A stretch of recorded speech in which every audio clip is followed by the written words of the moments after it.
Starting to feel it, man. I'm starting to get ready for Sunday. A division matchup, Lamar Jackson, the Baltimore Ravens, everything that the Cleveland Browns want to do, you got to go through them. Watson is back. He's healthy. He's got the one game under his belt. All excuses are off the table.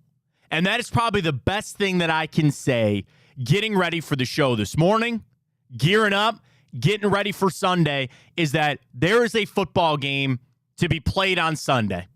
And there's going to be 16 minutes of a game that I can sit back and just thoroughly, I hope, enjoy and watch and just know my team is a good team. We're facing another good team, and I expect this to be a very close game, a back-and-forth matchup, and you're watching some of the best. You are watching arguably two of the best defenses in the NFL go at it. You are watching potentially the front runner for the MVP in Lamar Jackson, and I get to see what Deshaun Watson's got.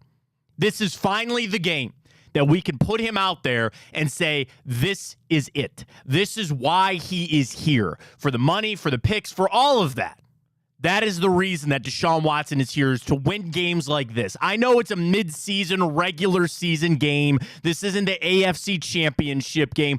But to me, it's about as damn close as it could be. I am super fired up for Sunday. We're ready to go. Lamar's getting hyped up. We're going to hear from Deshaun Watson, some questions on the Browns' offensive line, mid-season grades. We got a hot and heavy bracket.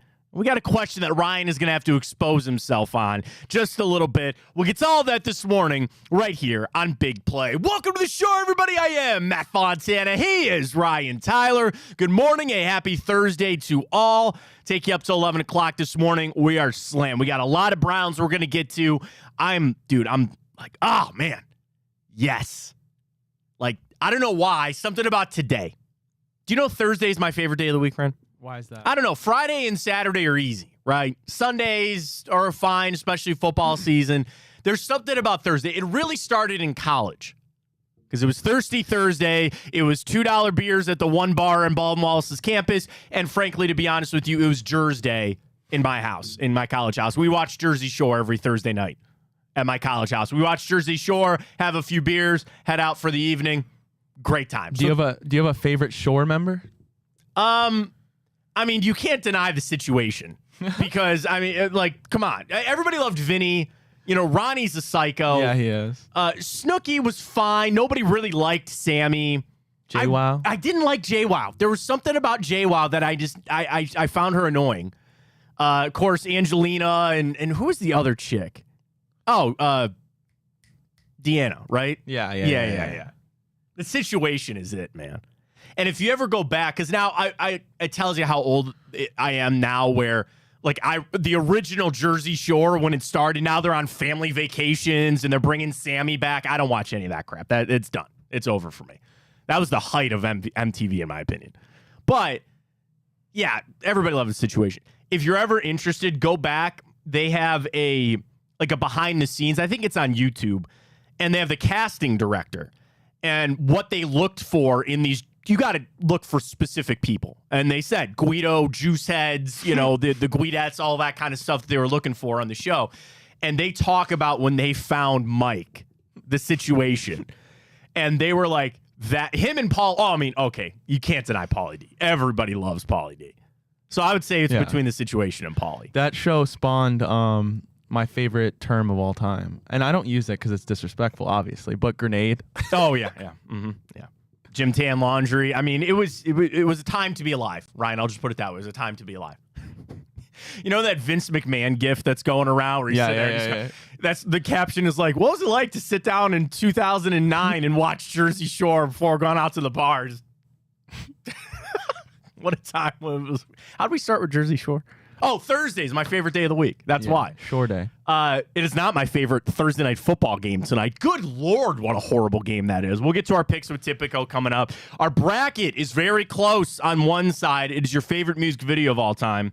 What'd you say? Sledgehammer and California Love. California Love. I retweeted it at Matt Fontana83. It's at Matt Fontana Show. Video's up. We're having a little technical problem this morning. The video should be up and rolling, streaming there. So vote on that. We'll get to Time Hop. Do I got to talk about Harbaugh again today? Because there's more news. They didn't file that paperwork yesterday that they were supposed to. So now it comes back that it's going to be today. We'll get to that. I want to talk about the Cavs last night. Not just because of my account on Tipico, but I'm very frustrated by that game. A lot of turnovers for the Cavs last night. They just didn't look like themselves. I guess that's what you expect, but I'm going to start need to see a little bit more out of the Cavs. So we'll talk a little wine and gold coming up. We have sound from Lamar Jackson, and he's touting his defense. And we'll certainly get to this offensive line situation where there's some scuttlebutt that they could flip DeJuan Jones back over. We know Joe Bitonio was an option at left tackle with James Hudson. We'll get to all that, but we start with just this game on Sunday. This is part of the reason that you're a fan. Games like this. You strive for your team to compete for championships, and that is the fun. But part of that journey is when you have regular season games that mean something. Football is just fun because you only play one game a week, and it's a long season, but only the 17 games. Basketball, there were games that we got excited to watch LeBron and Kyrie and Kevin Love play on Christmas Day against the Warriors. Baseball, it's one of the things hurting baseball, in my opinion, is regular season games, you just can't get hyped for that. You just can't. It's always a 3-game series. It's such a long season, all that kind of stuff. Hockey is fun in the playoffs, too. But football has that. When you can circle games and have a feeling that those could be potential playoff matchups again down the road. And then when you factor in that it is the Baltimore Ravens, they're in our division, we know the history, like I cannot tell you how excited I am for this game on Sunday. And I know that Baltimore is a very good team. Ryan, the line is to 6. The line is to 6 now.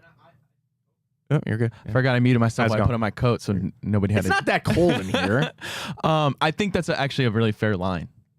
See, that's yes. Okay. Yeah. Yes. From the line maker standpoint, I want to say bookie. That's or not bookies. These are legitimate organizations here. Yeah. We'll talk to Sonny about that tomorrow, as we always do from Tipico. But I think that is a fair line taking it out. Do I wish it was like 3 or 4? Because then that would indicate that this is a little bit of a closer game. And Vegas will put that line out because I'm sure there's a lot of people riding Baltimore. What is one of the things as we wake up and get ready for this game, people are jumping on this Baltimore bandwagon. They are saying, man, look at this team and how good they're playing on defense. Lamar Jackson is the front runner for the MVP right now. It's crazy to say you have 2 of the favorites in your division. Joe Burrow has skyrocketed back up to conversation there. You would believe that maybe Deshaun Watson can get back into that one day. He's not there yet. But that's kind of the level where I know Baltimore feels that. They feel the big games. For the Browns, I haven't had that yet this season. I really haven't. The opener against Cincinnati was close, right? And then that game was kind of sloppy, but even that had the overarching Burrow's hurt. It didn't really feel that way. Thursday night against the Steelers, or no, was that Sunday night? Whatever game that was against the Steelers. I think it was Sunday night or Monday or whatever it was. It was a night game. I remember that. That game was like the Steelers are good, but you really don't know. And then I didn't have any juice. I had no juice for that Tennessee game. I certainly didn't have any juice for that Cardinals game. And I think a little bit for Seattle. And then San Francisco was like a shocking win. And I had nothing for the first Baltimore game. You know, that's a conversation to be had about what can you take away from that first Baltimore game. And the answer for me is nothing. I flushed that game. And even on the positive side, I kind of flushed the Arizona game last week. There wasn't much that I took away from it. Watson looked better. I was happy to see that. Defense played well. And for that first Baltimore game, I kind of flushed it away. So now I get ready for this game, and I haven't felt this way for a game all year. All year. And I'm like, dude, am I jacked. I am so excited for this game on Sunday. And it's going to be a test. It's going to be a hard game. This is not going to be a rollover type game. I hope that this is no bigger than a touchdown game the entire way out. And there's ways for the Browns to get a win. I know there are. And I'm excited for it. We come back to Deshaun Watson. And we're going to post this as our Twitter question this morning at Matt Fontana Show. Is this the biggest game in Deshaun Watson's Cleveland career? Is this the biggest game that Deshaun Watson has played in or will play in to this point of his career? Now, we hope that there's bigger games to be had and playoffs and all that. But for right now, I feel like this is it. And I'm sorry to say that for me, I'm putting everything on this game. I guess I shouldn't say I'm sorry. I'm not apologizing for that. I am putting everything that I have, not on my Tipico bets, but I'm putting everything that I have emotionally and in a fandom standpoint on this game for Sunday, mostly on Deshaun Watson. This is the type of game that he is here for. This is the reason the Browns made that trade and they have built this team up. Frankly, all the other games are gone. Like, that's the exciting thing. Now we turn it over to this game. And that's why I'm so happy. I sent the tweet yesterday, Ryan. I didn't have to sit around on a Wednesday and go, man, I wonder if Deshaun Watson's going to practice today or what's his status for Sunday. I'm sure they're managing that shoulder, but I know he's going to play. Excuses are out the window. I've got nothing left for it. Play the game. It's the exciting thing. Play the game. I want to see it. I want to see him out there. I want to see him making plays. And if it's too much that I'm expecting that, like people say, oh, he's still only 70%. I don't care. I don't care. He's good enough to play. And this is the game that I need him to show up for. I need Deshaun Watson to show me and prove to me that this is the reason he is here. I'm a Browns fan through and through. I will be for my entire life. I, at this point of the Deshaun Watson era, don't have a lot of confidence that this is going to work out. Now, my door is still open for that to change. Some people, that door is closed. It'll never open. Some people, that door is always open. Sure. For me, I need him to show me a little something here. That's on a team. That's on the defense as much as it is anything. Sure, I get all of that. But I sit here and I just keep coming back to Deshaun Watson. I keep coming back that this is the type of game that I need him to lead us to a win. I don't necessarily know how that's going to go. I don't know what it's going to look like. And again, I'm not dismissing that this is going to be a defensive game for the Browns too and all that. But this has to be Watson's game. This has got to be it. Everything that you have built up comes to a game like this. That alone is exciting. I'm not afraid. I'm excited. And I will be today, tomorrow, Saturday, and then probably Sunday I'll be a little bit of a nervous wreck getting ready for this game. Thank God it's not a late game. I'm all for the 1 o'clock kick. You're in Baltimore, hostile territory. Everything, man. And it's not that the whole season teeters on this game, because that's the other nice thing. You have games after this. Even if it goes bad, you're still going to be able to push for the playoffs. We'll get to this a little bit later. NFL.com, excuse me. They had their panel, and they cast their votes on who they think is going to make the playoffs. So they had like a 10-person, or more than that, actually. They had 27 people vote on who they think was going to win the division and who would make the wild card. I'll tell you where the Browns shake out that a little bit later. But this is it. I feel like I've been waiting for this game. You know what I mean? I feel like I've been waiting 2 months and maybe even a year and a half since Watson got here for a game like this. He's out there. He's healthy. He's ready to go. Do you think this is the biggest game of his Browns career? That's our first question up at Matt Fontana Show. Very clear, Ryan. I'm voting yes. I think everything is on the line right now for this game. Yeah, I mean, his first real game since week 1 that he's been completely healthy. A divisional opponent who's in the lead. And this game, I know I've said this kind of ad nauseum, but it really is a big deal. If we win this game, then we're truly back in the hunt for the AFC North. But if we lose, we're going to feel it slowly slip away. And boy, I'm really, really, really, really, really worried about our offensive line, Matt. Yeah, I mean, let's get to that right now. We'll hear from Watson and Lamar Jackson in just a second. Came out a little yesterday that the Browns might be playing with the idea of flipping DeJuan Jones over to left tackle. It started with James Hudson. He spoke to reporters, and he said he thinks he was going to practice at right tackle yesterday, which would give you the idea that they're going to move DeJuan Jones over to left tackle. The instant thing is you're messing with now 2 positions, okay? You've had to piecemeal this, and I don't even piecemeal. Like, DeJuan Jones has stepped in and played above anybody's expectation and level. He has been honestly one of the unsung heroes of this season. Because if he came in there in their right tackle and Conklin went down as a revolving door, we wouldn't be where we're at today. So you give DeJuan Jones a lot of credit for that. Bill Callahan, certainly Andrew Berry for drafting him. So now, with Wills going down, the conversation might come to flipping DeJuan Jones over to left tackle. Your two best linemen are still your guards. Wyatt Teller is playing an amazing season. Joel Bitonio, another potential all-pro type of season. And Ethan Postic's been just fine there at center. I go back to Pee Wee in high school. Who's your best offensive lineman? Your left tackle, right? You usually put your best offensive lineman at left tackle. Now, my gut would say, okay, we'll slide Joel Bitonio out there. But then you come back to you're now impacting two positions versus one. I'm sure where this conversation started was that right now, DeJuan Jones is playing to a higher level than James Hudson. If you look at strictly, those are our two options of playing tackle right now. None of these practice squatters, and we're not discussing kicking out Joel Bitonio right now. So you have two guys to play two positions, DeJuan Jones and James Hudson. Well, yes, DeJuan Jones has actually played a lot this season. He's played extremely well. He is your better option. That would tell you to slide him to left tackle. Now, alarms will go off to say, well, wait a minute here. Why are we going to mess with a good thing? He's still a rookie. That is an extremely hard thing to do. Go ask Jed Wills. Because that was the biggest question that we had about him coming out of college. He was on the right side there at Alabama, blocking for Tua as a lefty. And his... So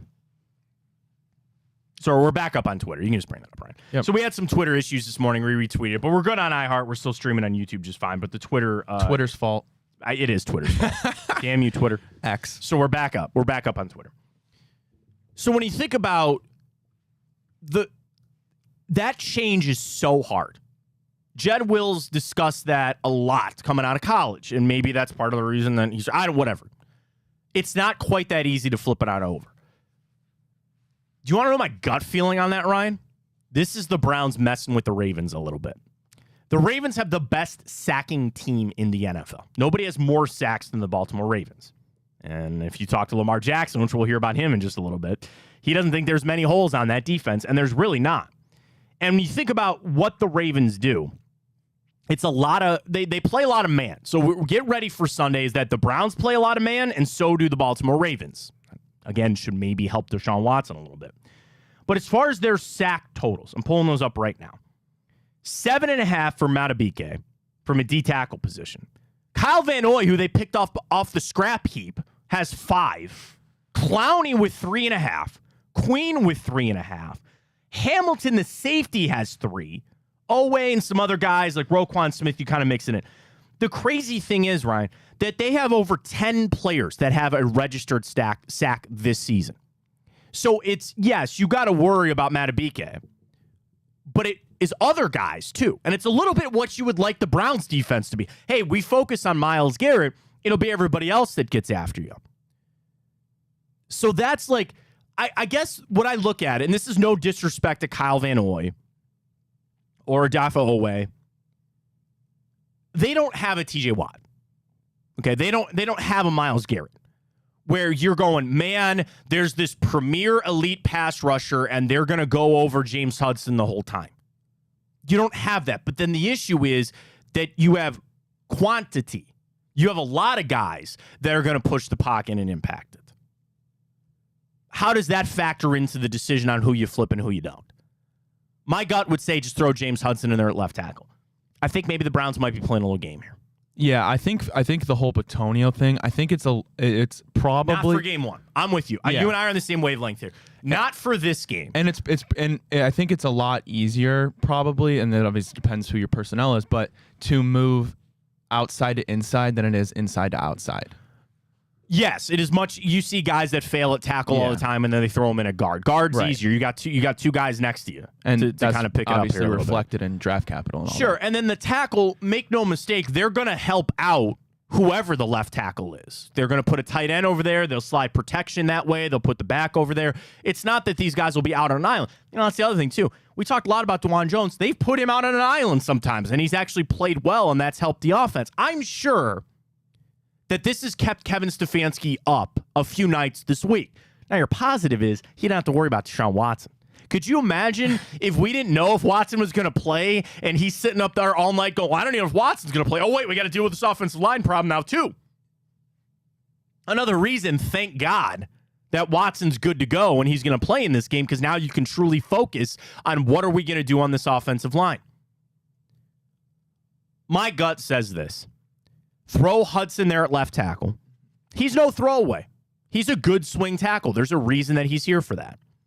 I don't want to mess with DeJuan Jones. Do that for this game.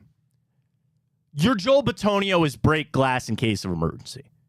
Next week, when you face the Steelers, if it went really bad at that left tackle, well, Joel, you're going to slide back out there. We'll put somebody else, Leatherwood or somebody else, will slide them in the guard. It was supposed to be the Browns' best position. Browns' best position now is the defensive line. The offensive line, just injuries, right? That's the crappy thing about the game. But right now, I'm going to choose to believe that's a little game plan from the Browns. I don't actually believe that they're going to slide DeJuan Jones over there. Or, I mean, the pro is what I said. He is your best tackle right now. He's your best tackle, so you would put him at left tackle. But just that flip for him, and granted, I don't want to do this, guy. I want to focus on this game, but just for a second, indulge me if you can. In the grand scheme, big picture thing, DeJuan Jones, you feel like you found potentially a franchise tackle. Now, right or left. It sounds sexier. It sounds better to say he is your future franchise left tackle, because that's what you need and that's what you want. Here's the interesting part of all of this. Come next season, Jack Conklin, Jed Wills, and DeJuan Jones will all be on this football team. There's too much guaranteed money for Wills and Conklin for them just to walk away. So they'll be here. Now, I would give the edge to DeJuan Jones to start at one of those positions.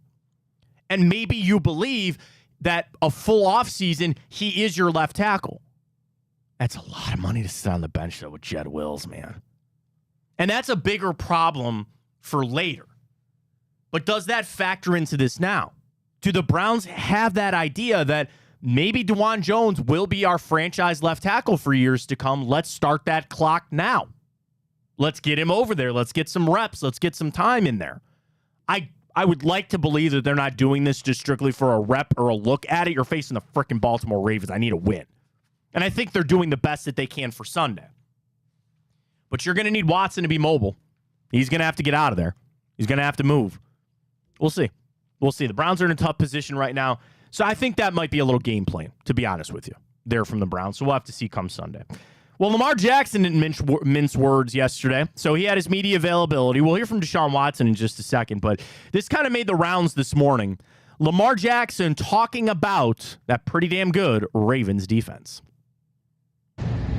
Just about, I believe, I'm not trying to toot our horn, but I believe our defense has no weakness. Just from the defensive line, the linebackers, the secondary, how they flying around and disguising defenses to make it look like one coverage, but it's something else, and how they time up their blitzes. It helps us out a lot, because we playing other teams, they flying around giving us their best shot. It's like we send one of the best defenses every day. I mean, he mentioned the position that it was really forgotten in today's NFL, linebacker, Patrick Queen and Roquan Smith. Roquan Smith's having a hell of a year. Patrick Queen's a tackle machine. And, dude, Jadeveon Clowney's even found a little resurgence over there. Isn't that crazy? Yeah, he has. And I think it's always tough because it's a 3-4. Something about the 3-4. It never worked here. It never worked here. Romeo tried it. Did Pettin run it? I have so many, bad memories of them trying to put Jabal Sheard, who was like a true DN, who I thought was going to be a pretty decent player. Hey, man, sorry, you're going to go play outside linebacker now. I don't know why the 3-4 just never took here. I like the 4-3, and especially now where you're playing more nickel, I want 4D linemen and probably 2 linebackers and kind of spread it out there. But that's the other thing about the Ravens, this vaunted 3-4, and then you face it with the Steelers, too. The two teams that probably run the 3-4 about as well as anybody in your division. And it seems like it always gives us problems. I don't know why.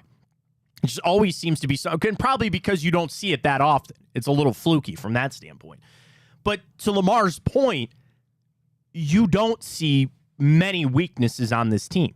You don't. And that is the tough thing. What's part of matchup in football? Find their weakness and exploit it. Okay. Good luck. Is Michael Pierce still in the middle of that defense? I think he is at D tackle. They are like a wide defensive line. They're tough to move around.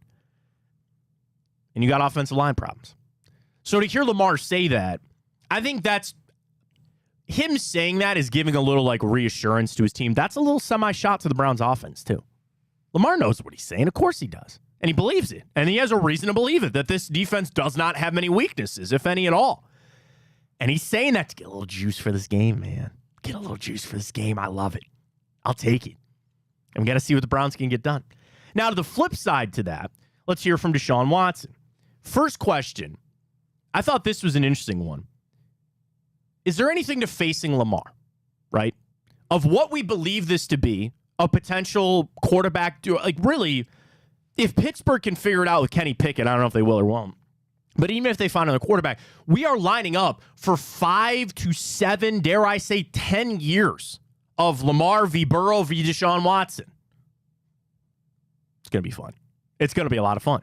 So, Deshaun, any thoughts on kind of your taking on Lamar Jackson? I don't play against Lamar. I play against the Ravens defense. So I can't focus on, what Lamar is doing on the opposite side, and trying to do that. I got to focus on, attacking this defense. Because if I get worried about, another quarterback, then I'm not going to play well against the defense. So he's not wrong, but there's something to be said about today's NFL about facing the elite guys. Like there was juice. It's the word I keep saying this morning, But when Tua was facing Patrick Mahomes, there's something there. When you get Jalen Hurts versus whatever you think about Dak Prescott, I know they don't play against each other, but there's got to be something a little extra there. And correct me if I'm wrong, they've only played once, right? Because last season, Deshaun Watson only faced the Baltimore Ravens once. And, of course, he didn't play in the first game this year. So to kick that off to face it, and I get it. Another question to Deshaun Watson was asked about the gravity of this game. The whole thing I'm trying to I'm just bringing the excitement right now. It's about the gravity of this game. Let's see what Deshaun Watson had to say about it. Excuse me. the game to go 1-0. That's the vision we have, is focus on Baltimore, and that's it. We're not worried about the outside noise or who's the best team in the league or things like that. It's the NFL. Everybody's good. So and anybody can get beat any given day. So our main focus is execution and mastering this game plan. And then once Sunday come, we got to go out there and play. I mean, it's not so much that as long as Lamar Jackson or Deshaun Watson, as long as they outplay each other, that's not that simple. But the 1-0 mantra, sure, this game is bigger. And I know that they know that. Okay, that's media speak there from Deshaun. He doesn't want to rile anything up. But inside that locker room, I know that they feel this kind of game. This is the kind of game that you enjoy playing as a player. Whatever sport you played growing up, when you were a good team and you were facing a good opponent, you got up for that game and you got ready to go for it. So there is going to be always an element of Lamar versus Deshaun. They don't play each other exactly, but there's going to be that comparison. And make no mistake, I would assume the team that gets better quarterback play Sunday will probably have the edge. With these defenses that I think are, and we'll do the Friday report card tomorrow, I mean, you would probably give a slight edge to the Ravens. Probably. But you are facing... Am I putting too much on it, Ryan, to say 2 of the top 3 defenses in the NFL right now? No. 2 of the top 5 at least. Yeah, I mean, you look at the Browns defense and what they've been doing, and obviously they've been way more consistent at home. I think they're allowing like 10 points at home, which is just nuts. But then you go look at the Ravens. Not only are they leading the league in sacks, but I'm pretty sure they have a franchise record streak and a most active streak in the NFL of, I think it's like 30 straight games with recording at least 1 sack. And then the turnovers. Sorry, you're going turnovers too. They are insane with the turnovers, and then also points off the turnovers too. They are scoring, so they're going to take it away from you, and then they're going to go score points on it too. There's a lot of things on this defense that really gets you excited. At the very least, they're in the conversation together. So if you want to give the slight edge to the Ravens, fine, but that's where the equalizer would be the quarterbacks. Yeah, that would be the equalizer of who's going to play better in this game, Watson or Lamar. And it'd be, trust me, it's insane for me to sit here and not say you would expect Lamar to play better. Yeah. The guy is on an insane streak right now. Yeah, Matt, let me ask you this. So obviously I think it's fair to say obviously the best defensive player in this game is going to be Myles Garrett. So it's good that we have him on his side, but then outside of that, you look at the Ravens, they don't have a player that you can say he's the top A1 at his position. No. Like you could say Miles is. But they have so many guys. You already named them off. Roquan Smith, Patrick Queen, Kyle Hamilton, Marlon Humphrey. They're just such a sound team all around. And so are the Browns. But I almost feel like they just almost have a more all-around consistent, whether you wanted to call them A players. You could kind of... And I think the Browns are balanced, but what you're getting to is right. The Browns are a little more top-heavy, right? Where it's Denzel Ward and Myles Garrett, right? And then you look at where if you were to... I'm with you, right? Like if we sat here and ranked all the defensive players that are going to be in this game, no bones about it, Myles Garrett's number one. Number two, maybe it is Roquan Smith. Maybe it is Owe. Maybe it is Matabike. But then Denzel Ward is kind of in that conversation. But then the next, 5 spots are probably all going to be Ravens players. I'll get, Grant Delpit will kind of filter in there, and MJ Emerson will be in there, and Tomlinson and Zadarius Smith. But, the whole of the good players on defense are going to be on Baltimore. Now, there's 2 ways to skin a cat, right? Because they don't have, that game-wrecking kind of guy. That's a little bit different. This is a game that screams who? Myles Garrett. There's something about Myles. For all the stats that are out there, for the conversation that he's in for DPOY, and it seems like it's really, at this point, it's him, Watt, and Max Crosby. Micah Parsons, I guess, is probably still in that, but for some reason, I feel like it's those 3. I don't know why. There's a little disrespect to Micah Parsons. But anyway, one of the things that doesn't show up on the stat sheet, per se, for Myles, he shows up when we need him to. Like in the games that your offense is sputtering or you need a strip sack for a touchdown, he somehow gets it. And does he not always just seem to show up against the Ravens? And that's not saying that he doesn't necessarily do it against the Steelers or the Bengals, but he shows the hell up against the Ravens, does he not? And that's another exciting thing for Sunday is he's healthy. He's ready to go. I want to pull this up real quick. And just to your point about him showing up to the Ravens, I feel like there's got to be that extra spice, going into the game when you're facing a quarterback like Lamar, who's maybe the most elusive quarterback in the league. And just to be able to sack him, it maybe adds an extra, motivation. Oh, he knows how big it is to get after Lamar. He knows that, okay? In his career, sack totals for Myles Garrett. In his career, actually, this is kind of shocking. Guess what team he has the most sacks against? In his career. Of course, it would be an AFC North team. Right. It's the Bengals. The Bengals, yeah. He has 12 against the Bengals. He has 7 against the Ravens and the Steelers. He has 7 in 11 games each against the Steelers and the Ravens. He has 12 sacks in 10 games against the Cincinnati Bengals. Wow. In his career, 11. Oh, really? Well, I mean, I don't want to look at win-loss for Myles because he's actually only 4-7 in his career against Baltimore. That's not really his stat, though. He does have a defensive touchdown, 7 sacks, 27 combined tackles, 7 TFLs, and 13 quarterback hits, including 1 fumble, forced fumble, 2 fumble recoveries, and one of those was for the touchdown against the Ravens. So statistically, he balls out a little bit more against the Bengals. But those are numbers. Again, in 11 games, he has 13 quarterback hits against the Baltimore Ravens. Not all those were Lamar. Some of those were Tyler Huntley and was he the guy that made the Pro Bowl? Yes. I don't know how, but yes. Wasn't Snoop Brown? Wasn't he another one? Anthony Brown? Was that another quarterback for them or something like that? So it's not always been Lamar, but that's something about Myles that I really appreciate him very much stepping up for this game. All right, we got a lot more Browns to get to. We'll dive into it from CBS Sports, their midseason grade. NFL.com did their divisional picks. I do want to talk a little Cavs when we return as well about from last night. We'll get to the Big Ten and the Harbaugh thing. I did it yesterday, Ryan. I just do what they're going to do to him and move on. Because now it's even more leaking out that this actually isn't going to be anything against Michigan. It's all going to be against Harbaugh. But one question, and I'll leave this up to you if you want to post this on Twitter. Today's a big day in the video gaming world because Call of Duty, Modern Warfare 3. For you gamers out there, that's a whole other conversation for another day about that title. It's coming out technically tomorrow.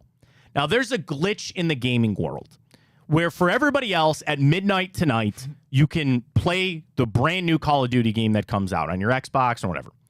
But you can, to make it easy for everybody, you can go into your system and pretend like you live in New Zealand and play the game early. So there are people that have been playing the game since 3 a.m. this morning through a little glitch that they know about, but they like it because it's the hype. I love Call of Duty. It's my favorite game. It's pretty much all I play. Ryan, you're a gamer yourself. Have you ever called off work to play video games on the day of a release? Actually, to be fair, and I don't want to put... Well, I guess we'll see where Ryan's at tomorrow. I will be here tomorrow. I'm not taking work off tomorrow for it. Yeah, I definitely have. I think it was Black Ops 3 I remember that I did that specifically. But in terms of taking off, well, for me, it was school.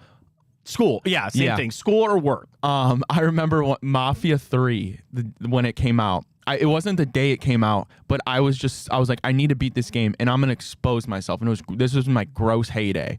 Well, I took off school. That's a great question of when everyone else's gross heyday was.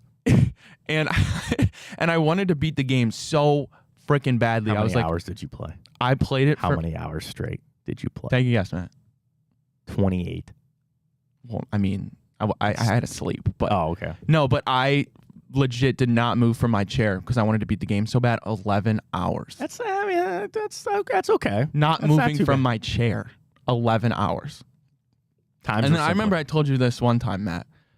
Double XP weekend, Call of Duty Advanced Warfare. I was a glutton for punishment on Double XP weekend. I woke up. Oh, yeah. I woke up level 1, like prestige, whatever. Before I went to bed, I was the next prestige. And for those that don't know, in the gaming world, that's a lot of levels. It's a lot of levels to get there. It's a gross, unhealthy amount of levels. It is what it is. So, I don't know. I'll be interested to see if people put that up. Put that up at Matt Fontana Show. Have you ever called off work or school on a release day of a video game? I'd love to hear what people have to say on that. Get us in the Twitter inbox at Matt Fontana Show. Twitter is back working, thankfully, so the video's up and streaming. You can follow the show there. Ryan's at Ryan Tyler 33. I'm at Matt Fontana 83. All right, let's dive back into the Browns. I've got the division picks as well as the midseason grades. We got you locked and loaded right here on Big Play. Drennan last night. Thursdays are always kind of a little bit of our off night here on Big Play. But don't forget, tomorrow you've got Big Play, Big Bets. That's with Dave and Nick and Ted Ginn Jr. That replays over the weekend. And the best thing about Big Play, you could just go back to all the Twitter handles and rewatch the show. I know we have a lot of people that catch our show again in the afternoon. You could fast forward to whatever you want to do. So it's everywhere you need it to be. Big Play on Twitter is the easiest place to follow. We have our social media, our YouTube channel as well. So we're at Matt Fontana Show, but we also stream on the Big Play channel too. Right, we stream in like 6 places. Think about it. Our own YouTube page, our own Twitter page. We are up on iHeart. We are streaming on Facebook. We're back up on then the Big Play channel on YouTube. We're all over the place. Wherever you need. And the same thing for all of our shows. They're everywhere that you need them. And it was a pretty big week. Chico had the Hall of Famer, Joe Thomas, on yesterday. He had Zach Meisel on. Mary Kay Cabot was on with Josh and Maria Cribbs. Mike Polk was on the Reflog show this week. Everything that you need, all across our platforms. Big Play on Twitter is the easiest place to follow. Do it there. We got a lot coming up. We'll get to the Browns midseason grade from CBS and how many players or how many analysts at NFL.com pick the Browns to make the playoff and where. I'll tell you that next. Stay with us. Big Play.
the Browns stand on the national side of things, we turn over to NFL.com, where they have a group of 27 of their analysts cast their votes for who will make who will win the division and who will make the playoffs. We're talking about that next right here on Big Play. Welcome back, Matt Fontana Show. I'm Matt Fontana. He is, of course, Ryan Tyler. Our question is already out. Have you ever taken the day off of work or school to play a video game on a release day? I have messages here, Ryan, that 11 hours is rookie. Those are rookie numbers. That should be Hall That's of a Fame lot. numbers. I mean, that should be Hall of Fame numbers. I can't tell you my longest, it had to have been college. But do we realize how long 11 hours is? You know how much you can get done in 11 hours? But for anybody out there that games, and I feel like there's a good chunk of the world that doesn't it always, you look down and you've been gaming for 2 hours, you feel like you sat down 5 minutes ago? Yeah. I mean, it just flies by. So I think it's easy to do. And especially if you have now it's super easy. Ryan, I lived in an era where there was no DoorDash, okay? You had to make food. So I couldn't sit there and go, I'm knee deep in a game right now, and I'm just gonna get fast food delivered to my door. That's a good thing. That's a good thing. I'd like to get back there. It's bad that we can do that. Get back there one day. So it's up at Matt Fontana Show. Love to hear from some people in the Twitter inbox there. NFL.com. They had a large panelist group. Mark Ross, Mark Sessler. Hey, Nick Shook. Where can you hear Nick? Tuesdays on the Bold Breakdown. You'll get it one day. Beautiful. I just throw him in there. Good-looking guys. He joins Chico every Tuesday for the Bald Breakdown on Chico's show from 12 to 2. So Shook was in on this, Judy Batista, David Carr, all these people. So what they do is they cast their votes. Now, in total, there are 27 votes. And you would cast your votes on who's going to win the division and then wild card and so on out.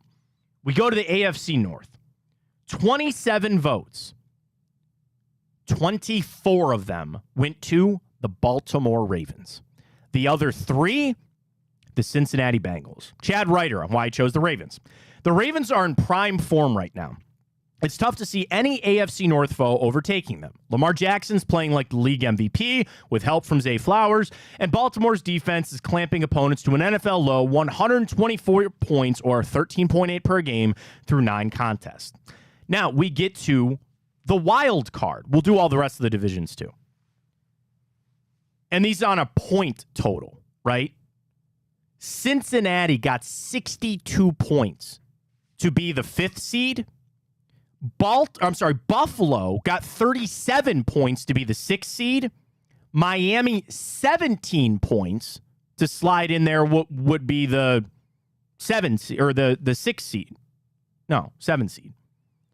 And then the Cleveland Browns, 16 votes. They got 5th seed, 1 vote, 2 votes for the 6th seed, and 9 votes for the 7th seed.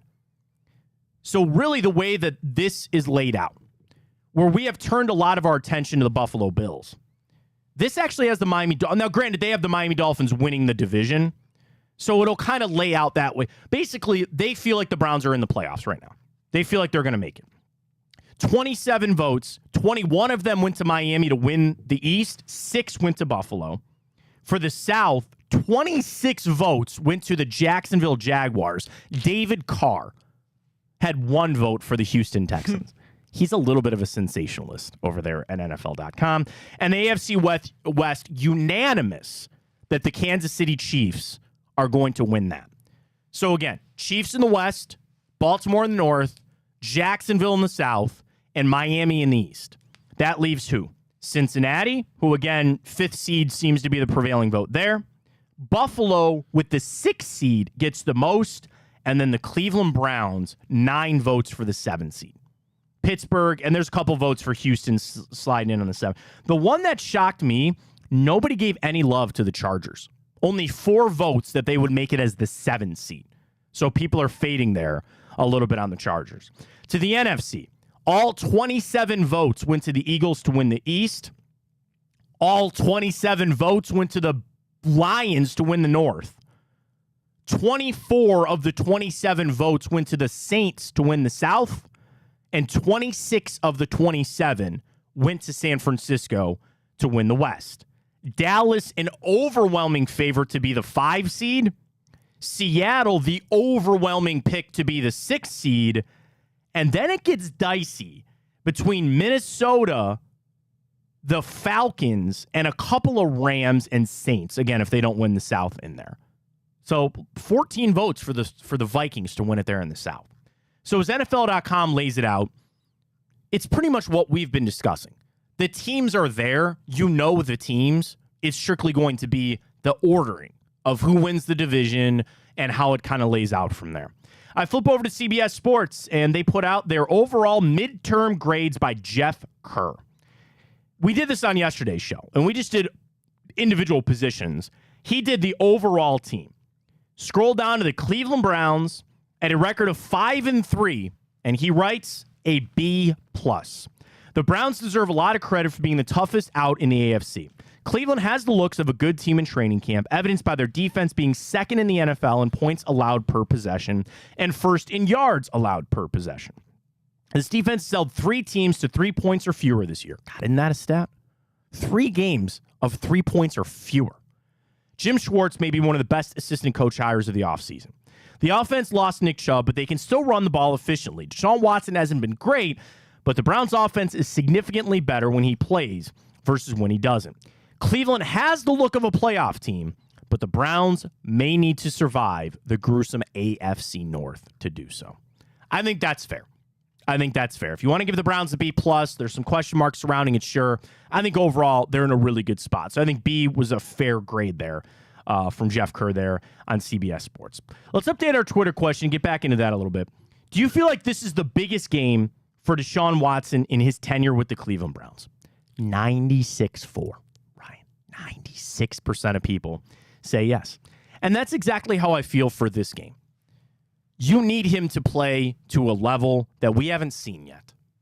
And that's a hard thing because you're sitting there and you're trying to project. I'm going to ask Deshaun Watson to do some things and to play to a level that I haven't seen in a Browns uniform before.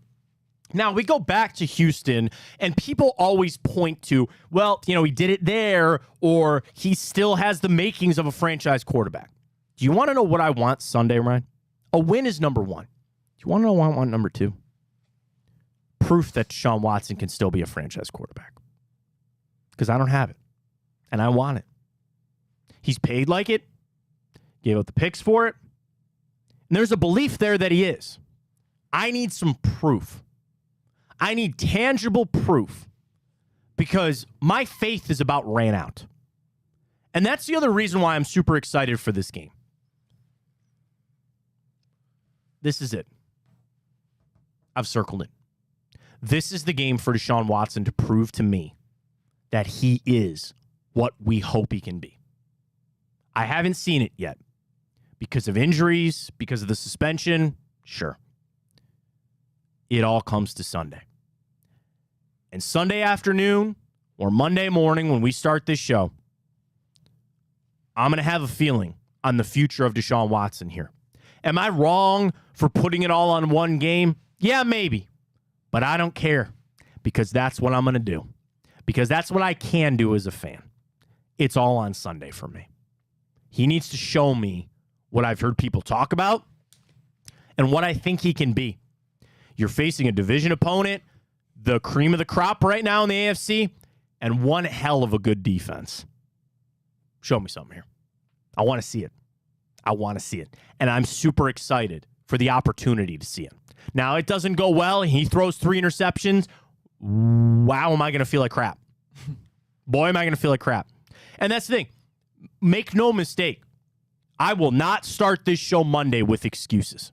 I'm not going to do it. I'm going to tell you that right now, 3 days out from the game. There is no excuses. Oh, well, if somebody got hurt, Amari Cooper got hurt, this and that. I'm telling you right now that this is an excuseless game for me.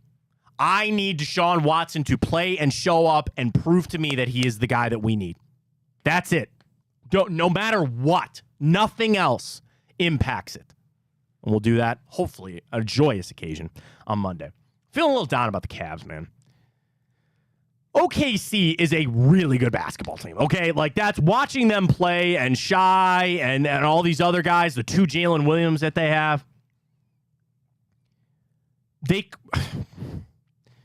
And if you want to talk about excuses, right?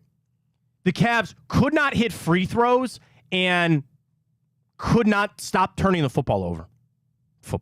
basketball. They had 18 turnovers yesterday. That game was so frustrating to me because I wanted, same thing, we're talking about Watson proving something. I wanted the Cavs to prove to something a little bit. Yeah, Matt, I would like to offer a formal, sincere apology because for the first time this basketball season, I placed a bet.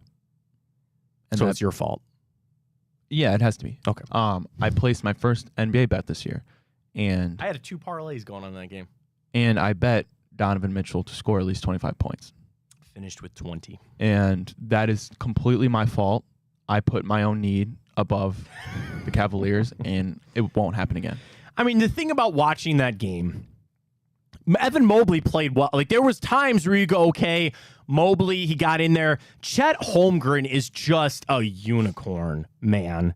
Like, his impact on the game is just, it's felt more than the 15 points and 7 boards that he got. It just was so different. It really, Holmgren stepping out. You had Allen running out to contest, so then the lane was open. It wasn't, I mean, Shai going off for 43 is one thing, but it was other guys. Like Lou Dort stuck it to us last night. Lou Did he not? Dort, he put us in the torture chamber. That Wallace it was insane. kid. That Wallace kid, I mean, and they didn't hit a lot of threes, but the ones they hit just seemed to be daggers.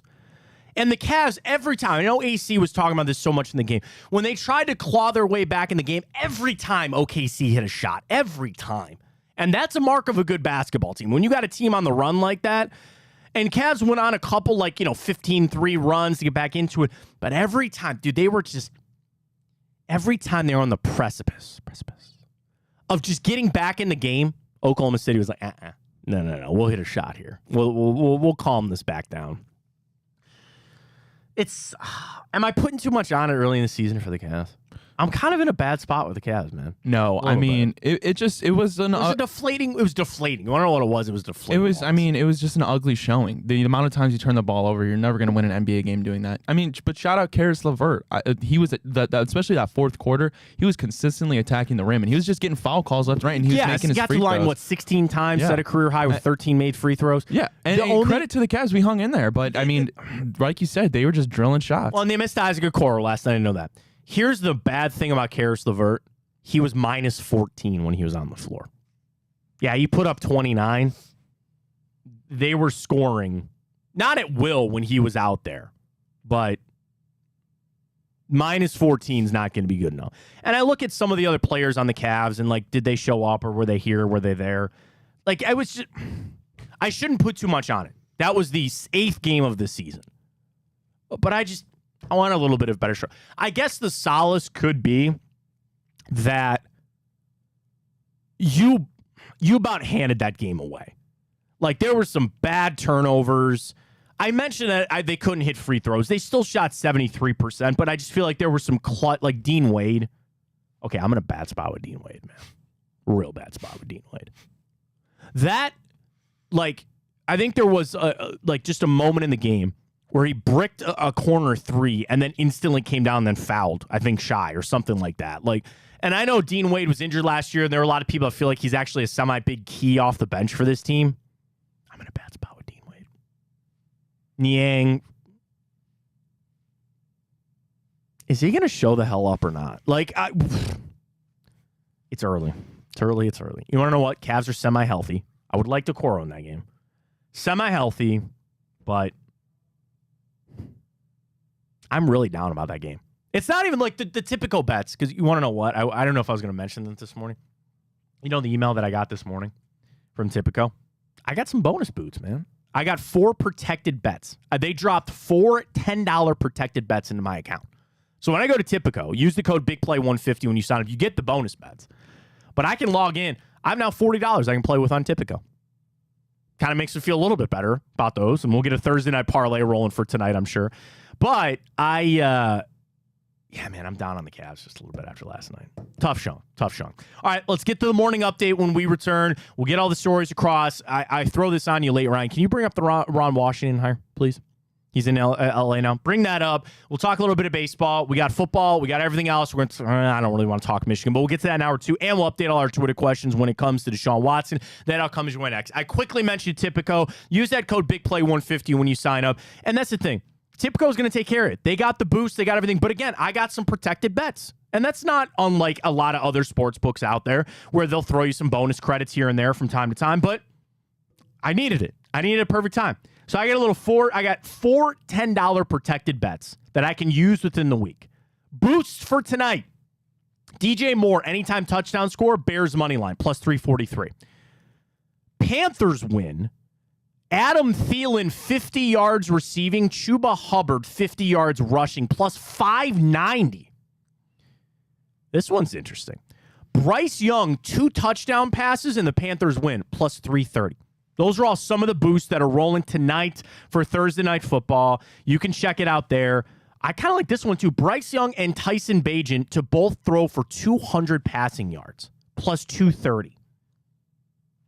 3 players of this group to score a touchdown. Chuba Hubbard, Adam Thielen, Deontay Foreman, DJ Moore, and Cole Kmet, plus 350 if any 3 of those guys score a touchdown. Those are all your boosts for tonight. College basketball, college football tonight. It's all right there. Jackets, Blue Jackets, score first, win the first period, and win the game against the Stars tonight. Plus 550. Should I do it? I kind of want to do it. The hell? I got a bonus bet.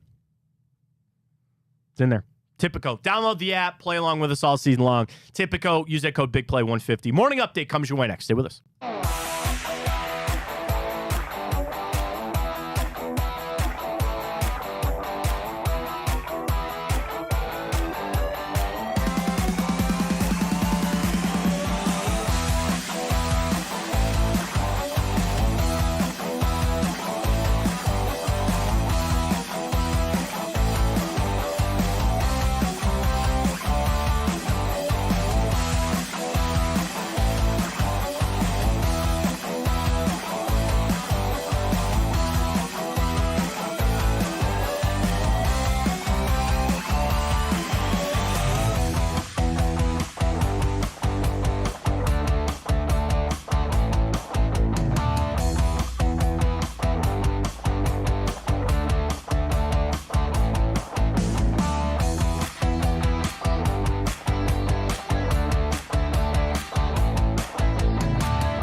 All right, a lot to get to. I threw the Ron Washington thing on you because I just got to bring this up. I think it's crazy to see what the LA Angels did. But nonetheless, morning update, Thursday edition. Thursday night football, a little bit of baseball, a little bit of basketball. We got it all. Take it away, Ryan. Alrighty, you might know we've talked about this a lot, and it's the center of college football right now, but I wanted to bring this up to you, Matt. So according to a source, Michigan's 10-page response to the conference was focused on urging Petitti to respect due process and argued that a sanction at this stage would be breaking the league's bylaws. Kind of seems like the pot calling the kettle black there, Matt.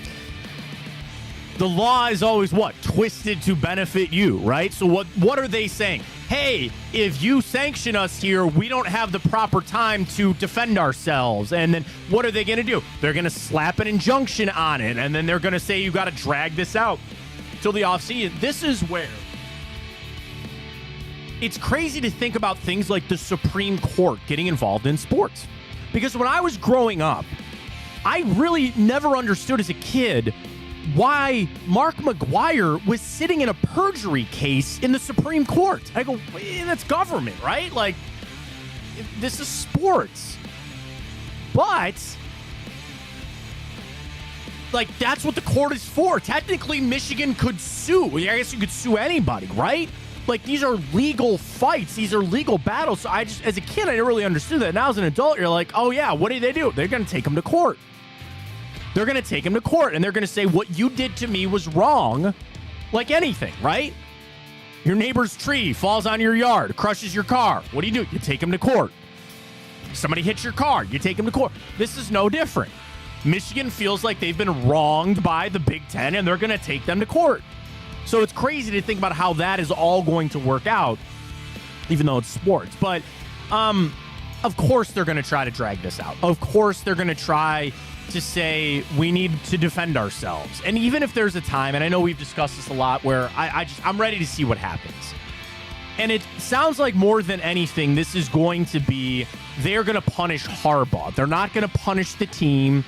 They're not going to postseason ban them. They're not going to vacate wins. That's fine. Like, I'll say this. I have no faith in the Big Ten nor the NCAA to do anything. I just don't. What are they going to do? And this will just get slapped with injunctions and restraining orders, and, you know, we'll deal with this in 3 years when it finally gets all out. Eventually, what you believe is going to happen, and the very little limited knowledge of the court system, which unfortunately this year I had to get a lot more information on, but those are stories that'll probably never make it to air. Ryan? I had to learn a lot more about the court system this past year. It's been a year, man. It's been an interesting year. But nonetheless, eventually what I think is going to happen, that they will fight this for a couple of months, and then eventually both sides will sit down and come to a plea agreement. Michigan, you know what you did. We're sick of fighting you on this. Take this. It's maybe reduced of what we thought it was going to be. Take it and move on.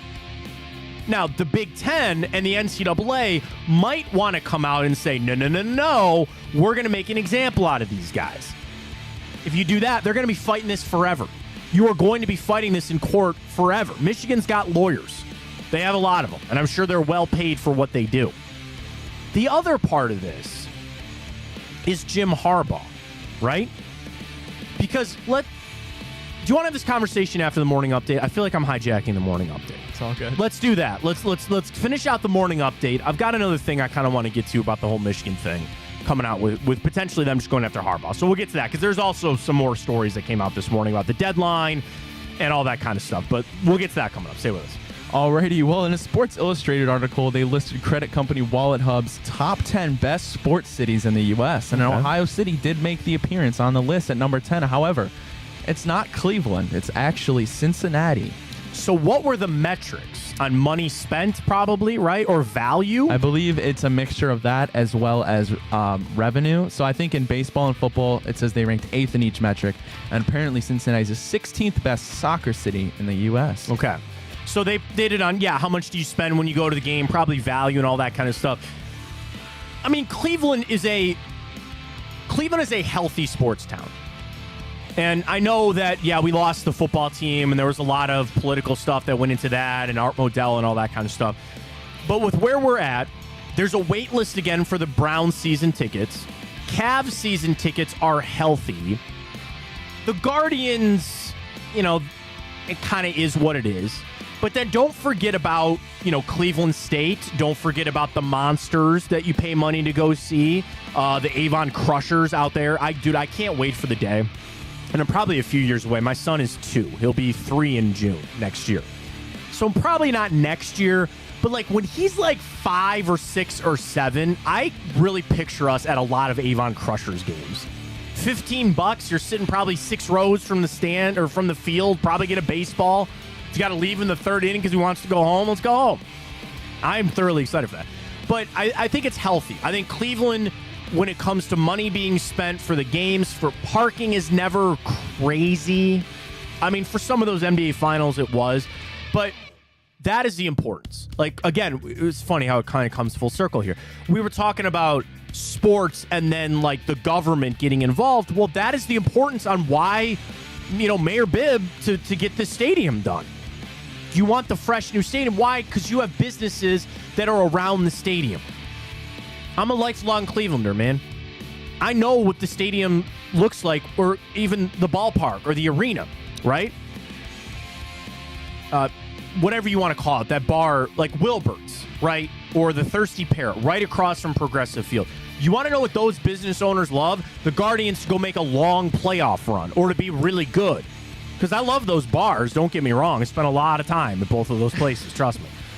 But there's not much going on there in the winter, right? People can make the hike over to the arena. It's not too bad. But even just all that, then yeah, parking and hotels and all the commerce and all the money that is getting spent, that's important stuff. That's where political and government influence and what we need to get done. But on the whole, I think we're in a good spot.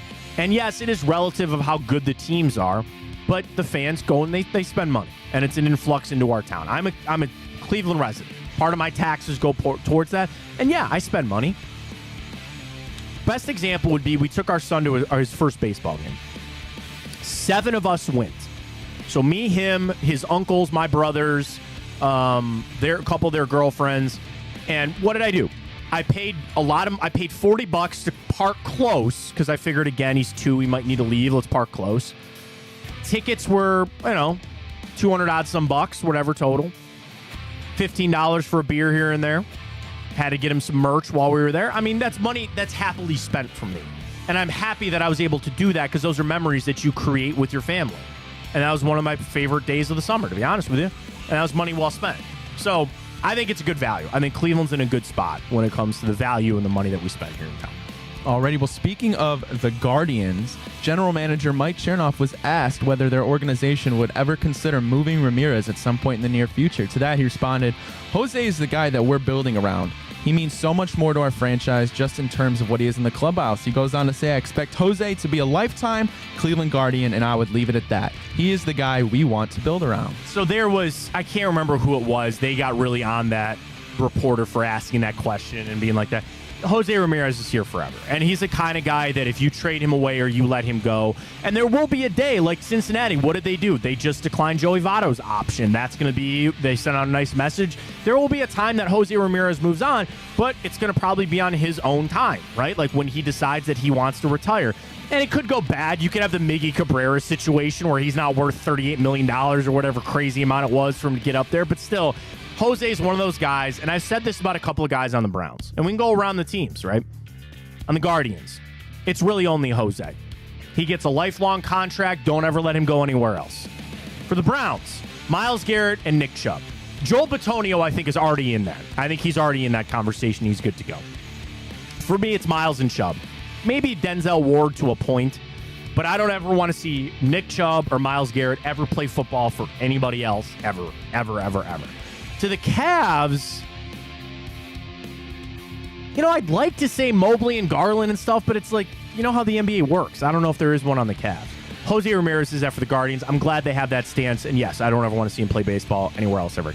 Alrighty, well, Sports Illustrated listed their top 5 Guardians hitters last year, Matt. I want to hear your top 5 and see if we have any symmetry. Okay, Jose. Can you do it in order? Oh, okay, Jose 1. Pull out the pen and paper. Yeah, I got it.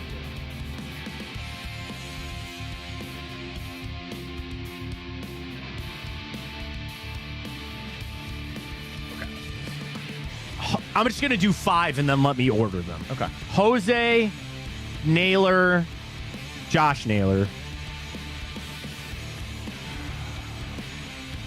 Quan. I mean, Andres Jimenez was so streaky, but I just don't have anybody else to put in there.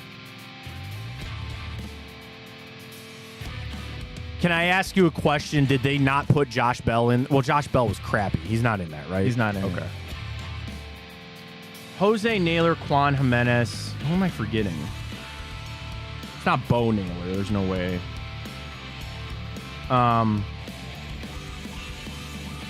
There's, oh my God. There's no way that Cole Calhoun made it, did he? No. Okay. I'm just making sure. They did put Bo in there. He did Bo. Okay, so let me ask you this. Are those the 5? They are. Okay. So then I would go Jose. I actually might go in that order. Jose, Josh Naylor, Quan Jimenez, Bo Naylor. Okay, so yeah, pretty close. They put Josh Naylor as number 1. Ah, okay. Jose 2, Stephen fine. Quan 3, Bo 4, and Jimenez 5. All right, that's a pretty good job out of it. That's pretty fair on that. Yeah. They still need something. They still need something to add on. They do. They just need a couple more pieces there. Pitching is another side of things, but I think that's pretty fair. Alrighty, well, to wrap up the morning update, the Angels are the latest team to find their next skipper. They hire longtime coach Ron Washington. He is 71 years old. 71 years old. The Angels are the worst franchise in all of sports, and you cannot tell me otherwise. They have 2 generational talents that they have squandered into nothing, and they hire Ron Washington? Yeah, okay, he took the Rangers to 2 World Series. Let's not forget, he didn't have the squeaky clean record there when he was in Texas. He got popped for drug use, and he allegedly left that job after sexual misconduct. Okay? Take all that out for a sec.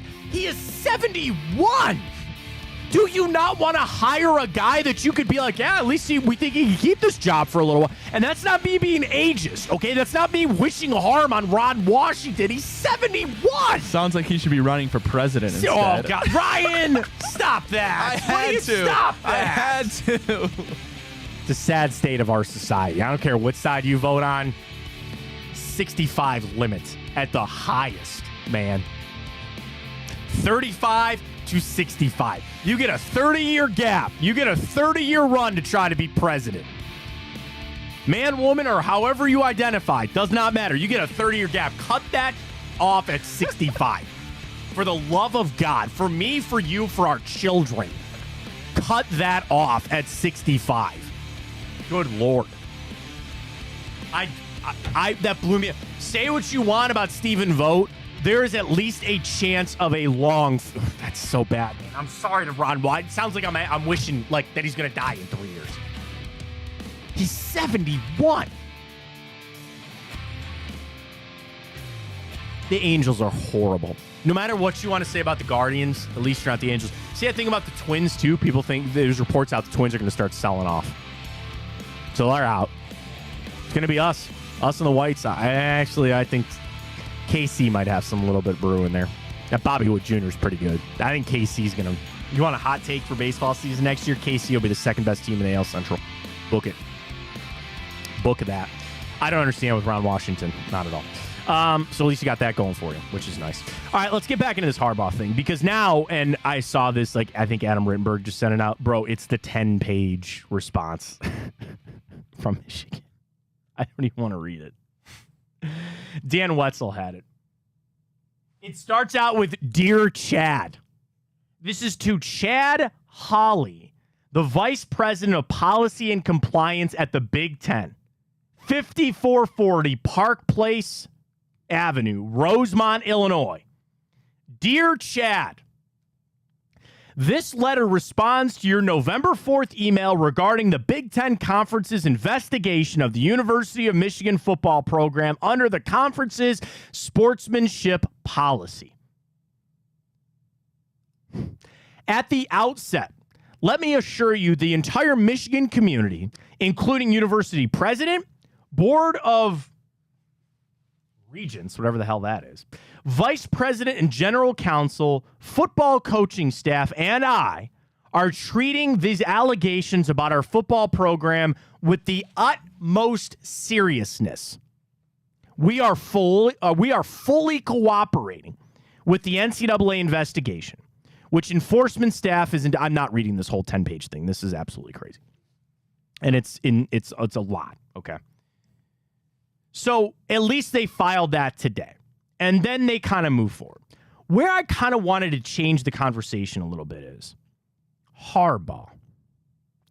Because what I'm understanding and some of the things that I'm reading is that they're going to go after him. This came out yesterday from Adam Rittenberg and Dan Murphy. The league recently sent Michigan a notice of disciplinary action, an event. Okay. Michigan was expected to send its response today, which they did. The likeliest penalties, including a suspension, would focus on Michigan coach Jim Harbaugh rather than the entire team. They know Stallions is already out. The question is, what will Petitti do? And this is from Rittenberg and Murphy.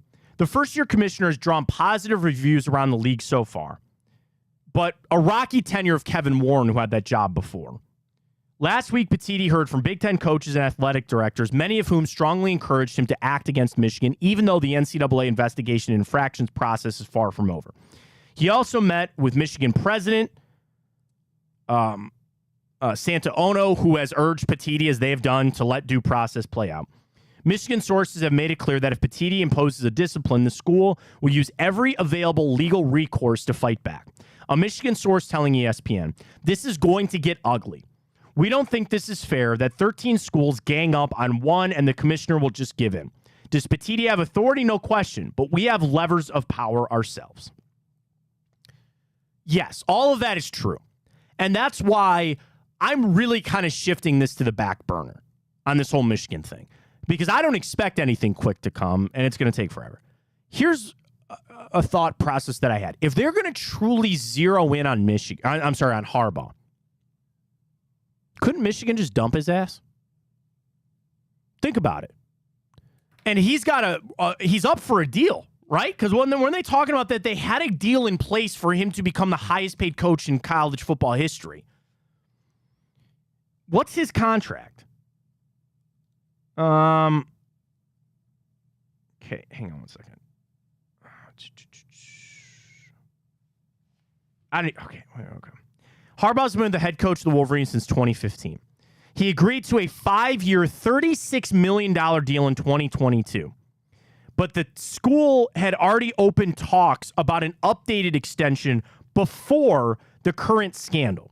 So at the very worst, they have him until 2027. Now, that being said, $36 million, that's not Jimbo Fisher level. Ryan, you ever see the buyouts in the Jimbo Fisher deal? No, I didn't. Oh, my God. Go Google that. Buyout or contract. It's like there are years that if they fired him, they'd owe him like $80 million. He signed a fully guaranteed $94 million contract when he went to Texas A&M. 10 years, basically $95 million, and every penny of it is guaranteed. That keeps him at A&M until 2023. If he's fired this year, they owe him $76 million. He's fired next year, they owe him $67 million. He's fired in 2025, they owe him $58 million. So Michigan has a deal, $36 million. By the way, Texas A&M, to get to $36 million of what they owe Jimbo Fisher, they'd have to get there in 2028. 5 more years just to get to that for Jimbo Fisher. Great job, Aggies. They could get out of this Harbaugh thing. Here's your money, which another part of that. Talk about all these legal fees. Talk about all this other stuff they got to pay. They might surpass $36 million in fighting this whole thing. Why don't you just give Harbaugh's money and say, go away? Now, the problem is the optics of it. Jim Harbaugh is Michigan man to the nth degree, right?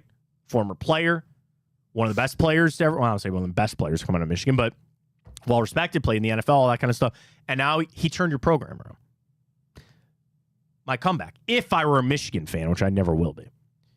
Yeah, he turned the program around, but now I don't know if he actually did it all himself.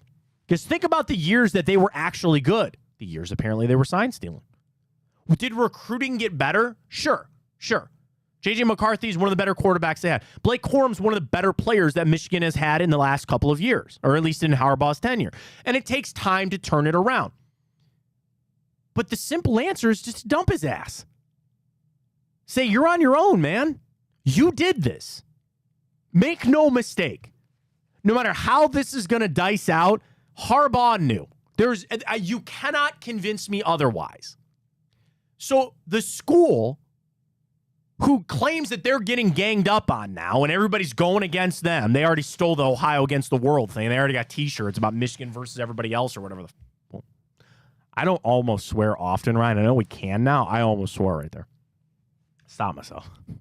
Technically, we can on this platform. Yeah, we can do whatever we want. You can Not quite, Ryan, but damn close. Drink your garage beer. This is the one I really want to try. They have a lime one. 5 o'clock somewhere. Well, these ones have been sitting here. I want a nice cold one from our friends at Garage Beer. I do love beer. Does Garage Beer have an IPA? They have to.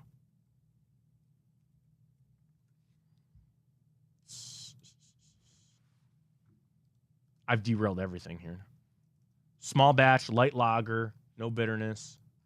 I love Garage Beer. Anyway, I'll find that out later. Just dump him. Just let him go. And you could sit there and say that the future of the program is still better in Jim Harbaugh's hands or that he's still the right way to move forward. But that's your easiest answer. Sometimes in these processes, what happens? You disassociate yourself from the issue. How does Michigan disassociate themselves from the issue? You're at Jim Harbaugh. He knew. There's no way he didn't know. And it sounds like the NCAA is going to focus in on Jim Harbaugh. Now, here's the other side of it. You could say, well, we'll just ride it out with Harbaugh. Even if they said it's a year suspension for Harbaugh, Michigan could say, well, okay, as long as we don't have postseason ban and we don't have any reduction in salary, or I'm sorry, in scholarships, then we'll just see Jim Harbaugh next year. And we'll kind of ride it out. Is it worth it for him? Those are questions that Michigan's got to ask. Right now, they have to have the unified front. They have got to start with you're going against one of us, then you're going against all of us, right? Michigan is going to have this unified front, and we stand with Jim Harbaugh. Watch to see if that starts to change a little bit. Because even they have to know what he was doing was wrong. And it's, in my opinion, become clear that there will not be any of this he didn't know about it. Because I've not heard any of that being a defense. You want to know what Michigan's best defense is? Is that everybody else was doing it. And Rutgers and Purdue and Ohio State, they were involved in this too. Doing what they were doing. I don't think any of that really holds water. Disassociate yourself. Pay him his money. Tell him to go away.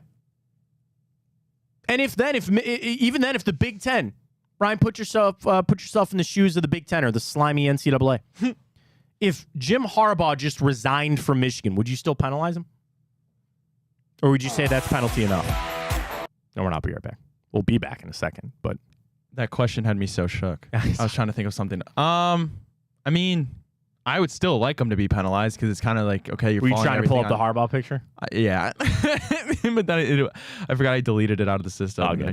But would that be enough of a punishment? Knowing that, again, in sports, sometimes punishments come with a payday. For as much of an a-hole as Dan Snyder was, he got $4 billion. Yeah. As big of a piece of human crap Donald Sterling was, he got a lot of money from Steve Ballmer for the Clippers. So that's the crappy thing. They got their teams taken away from them. They still got a paycheck. Yeah. So if Harbaugh, if it came to he resigns, he still gets his chunk of cash. Oh,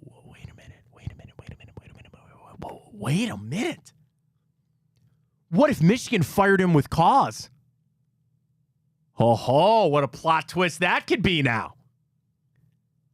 We've seen this even in the Big Ten this year, Mel Tucker and Pat Fitzgerald, what are they bitching about? They say, I wasn't fired for cause. Well, actually you were.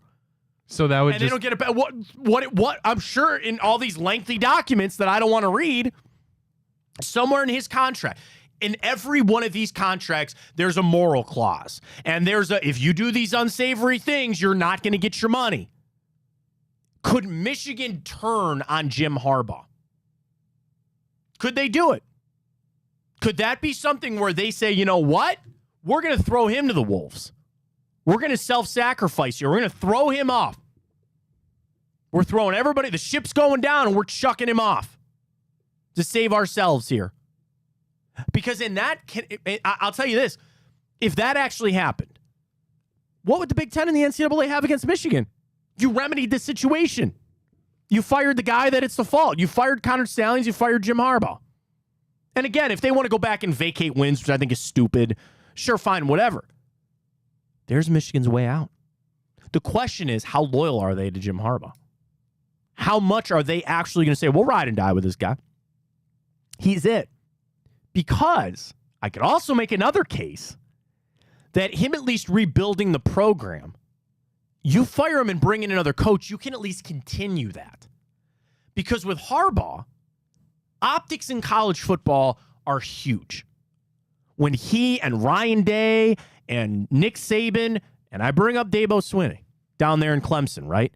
When they are sitting in the rooms, in the living rooms of 4- and 5-star recruits, talking to their parents, talking to their coaches, and I'm talking about the cream of the crop recruits, where here's their offer for Alabama, here's their offer from Notre Dame, here's their USC offer, and they're sitting there and they're talking to Lincoln Riley, and they're talking to all these coaches, and they have a legit decision to make.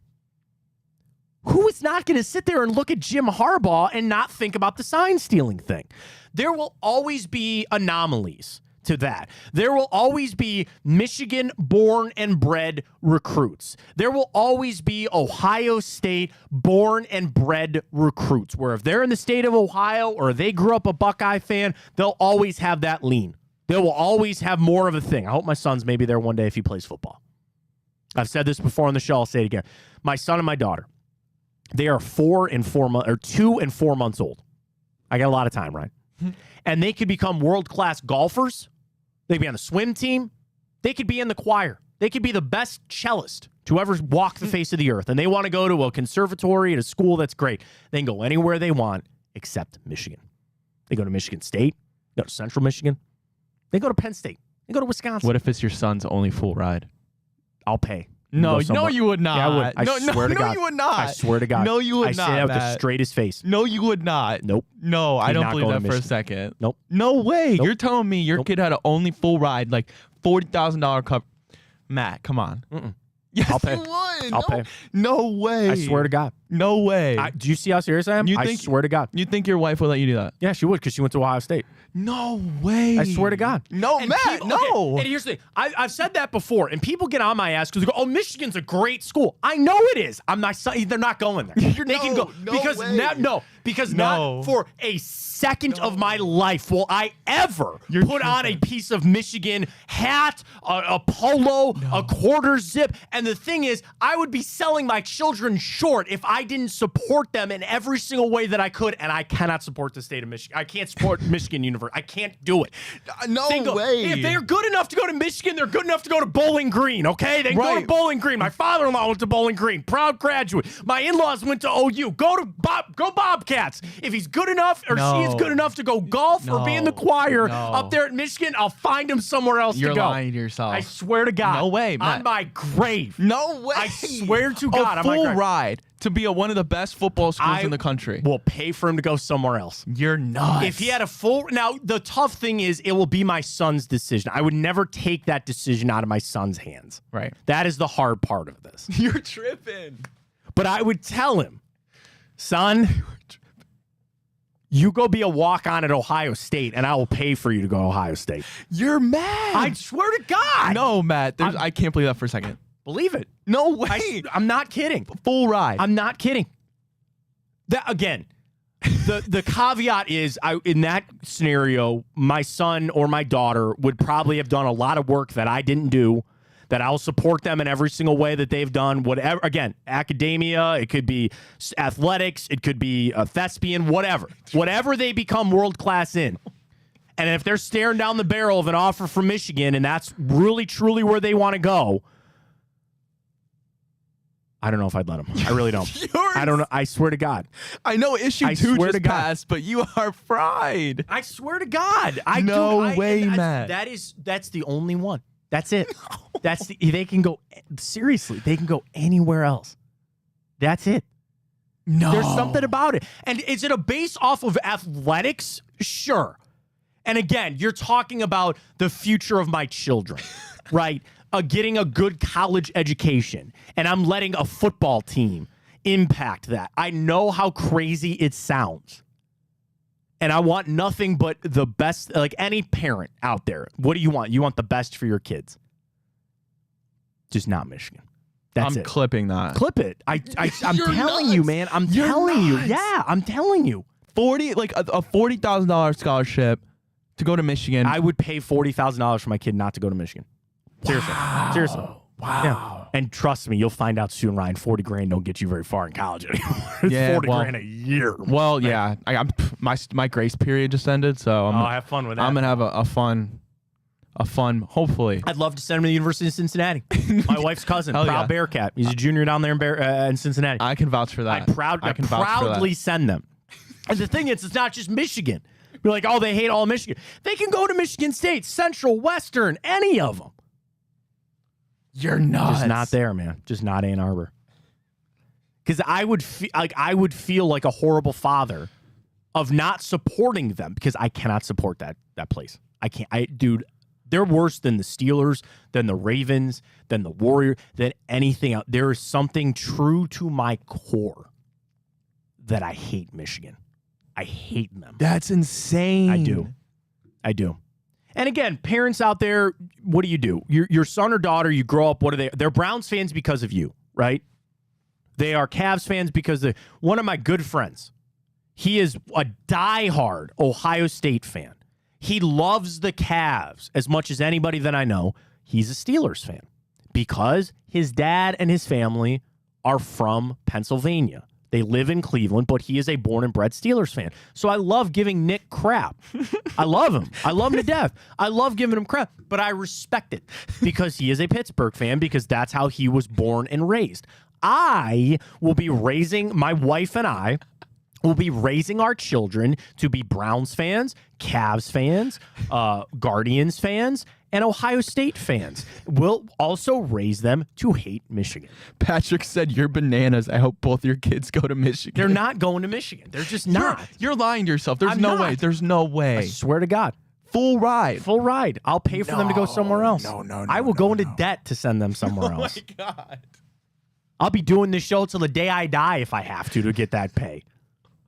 Doing this show at Ron Washington, age of 71. Sitting here still pulling paychecks if I have to keep my kids from going to Michigan. All because they I'll do can't it. wear yellow and blue. I hate it. I hate everything about it. I hate that school. The helmets, the freaking God, that chant, those pom-poms. Ugh. They're just not, I'm sorry, they're not going. They can go anywhere else. I swear to God, they can go anywhere else. No way. There are thousands of universities, D2, D1, D3, all of it, and go anywhere else. And I always just maintain that if they're good enough to be accepted into Michigan, there's probably another school. That Right, but hypothetically. you know what I mean? Hypothetically. I swear to God. Wow.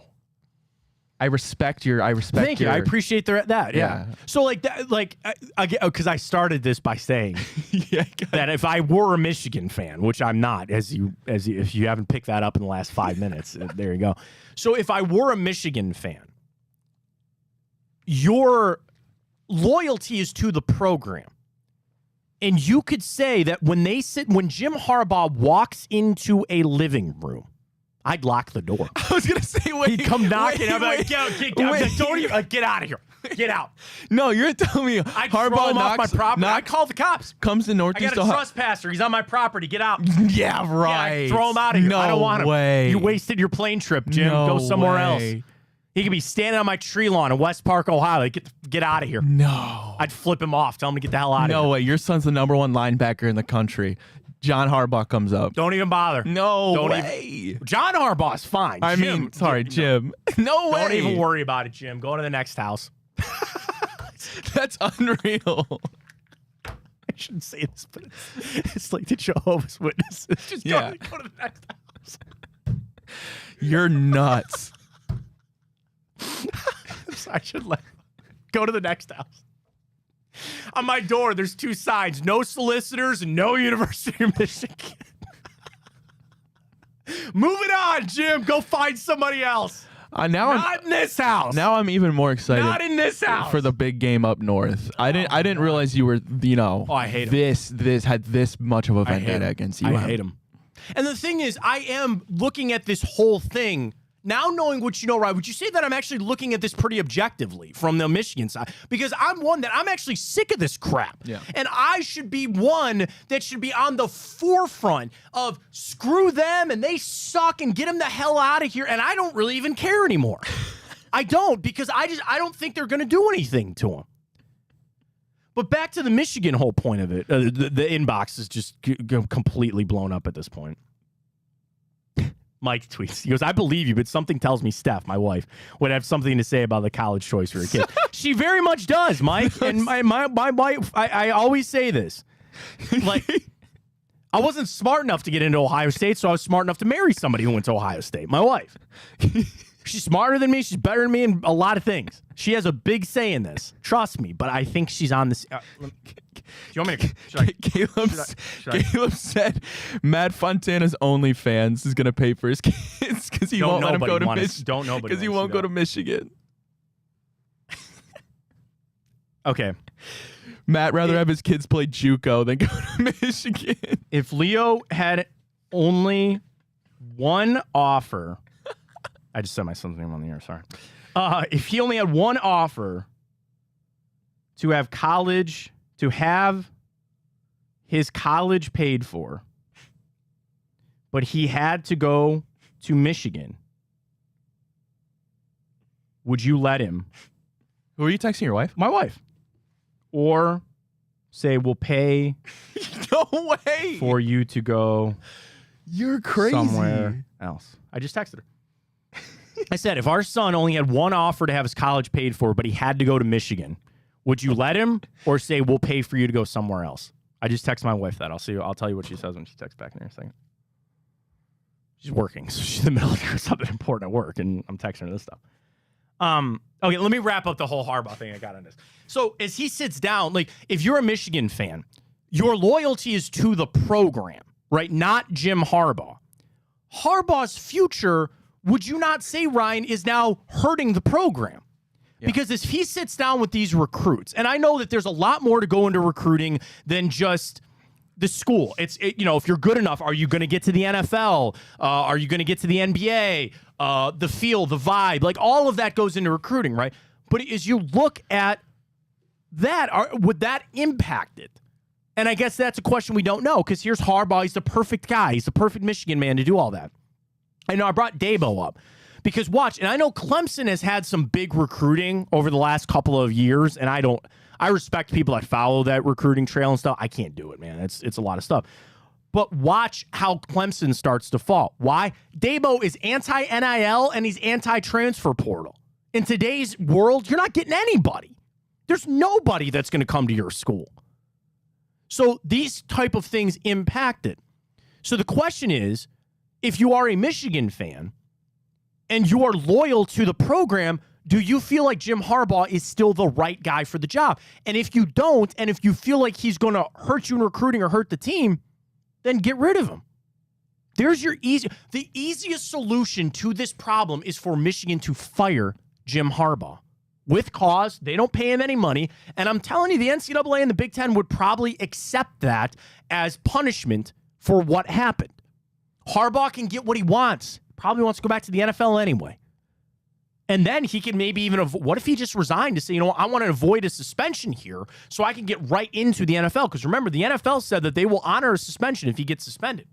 Yeah, Matt, let me flip the table in a hypothetical scenario for you. Let's say Ohio State, just for instance, Ryan Day, you flipped it to, he's the head of Ohio State was stealing signals. Let's just say that. Okay, let's say how would you every little thing that happened, Yeah. but it's Ryan Day in Ohio State. So how would you feel as a clearly avid Ohio State fan? Yeah. How would you feel about Ohio State if they were to kind of use Ryan Day as that scapegoat? Fire him.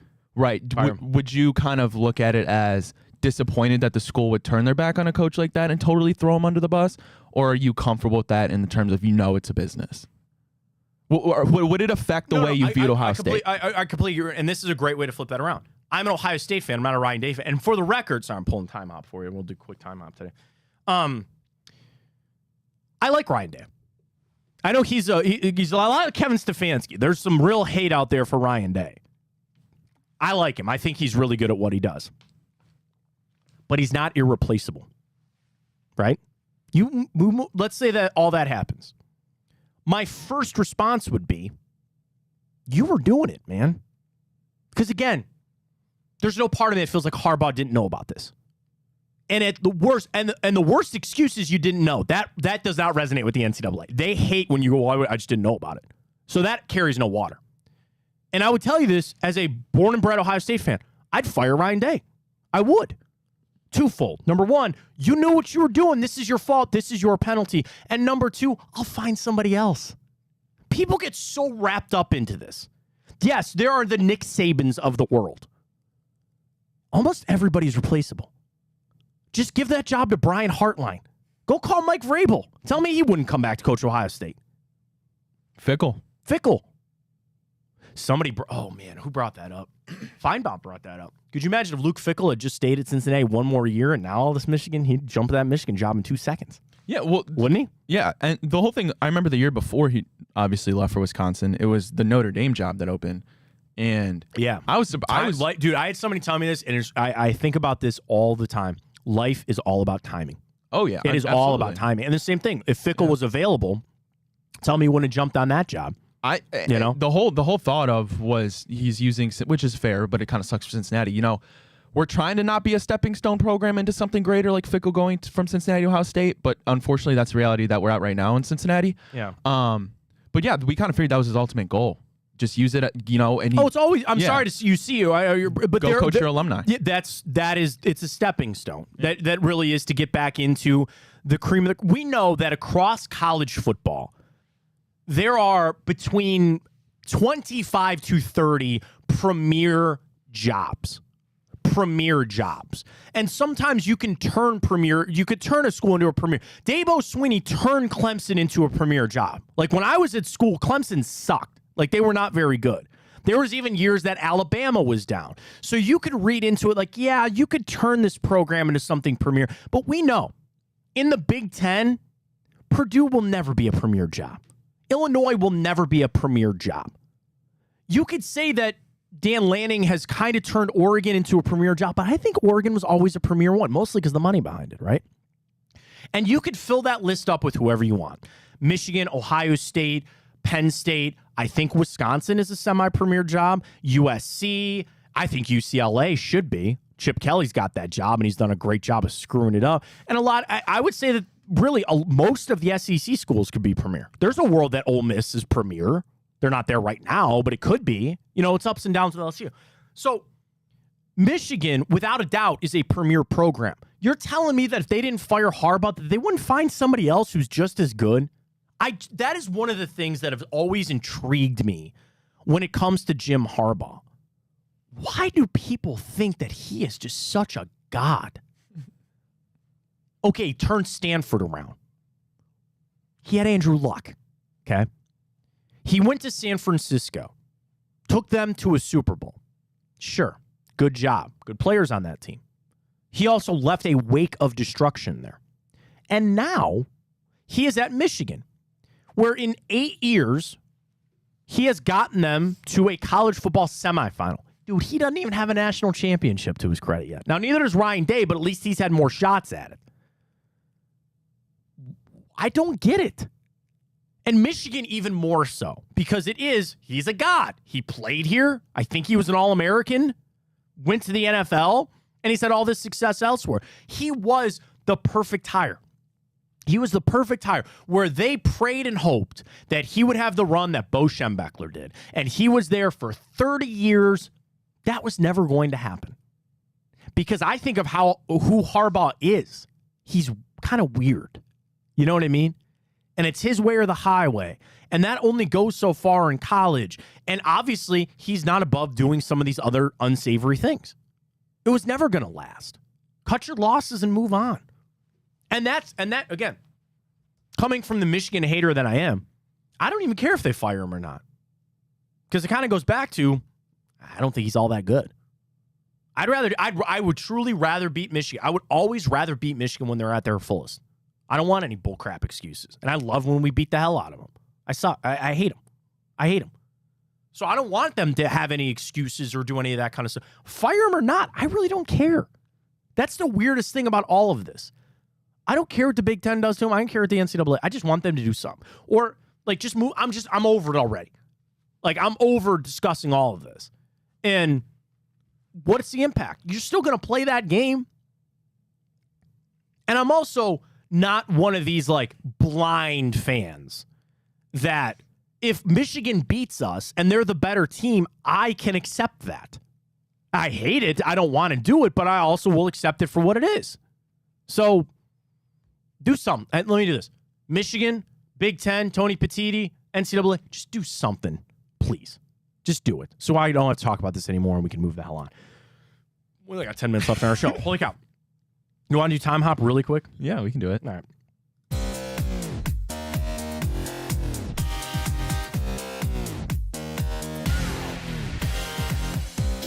All right, we're flying. This day, 2021, the Browns signed Wyatt Teller to a 4-year extension. Good sign, great trade, great player. I know there's a lot of people that have circled him as a guy that might not have a future with the Cleveland Browns. Dude, he's playing to an all-pro level again this year, and I hope maybe they can somehow find a way to keep him around. We talked about this. I don't even know if this came up in a couple of days ago. This day, 2019, Chase Young was suspended for getting a loan to allow his family and girlfriend to come to the Rose Bowl. His 4-game suspension later reduced to 2 games. So there you go. This day, 2019, Ohio State beat Maryland 73-14. Justin Fields had 4 touchdowns. J.K. Dobbins had 2. I remember this because in my prior stop, I had to run the game this night. Do you remember when Ohio State was supposed to play Marquette on the USS Yorktown, the Carrier Classic? This day, 2012, they had to cancel the game because there was too much condensation on the court.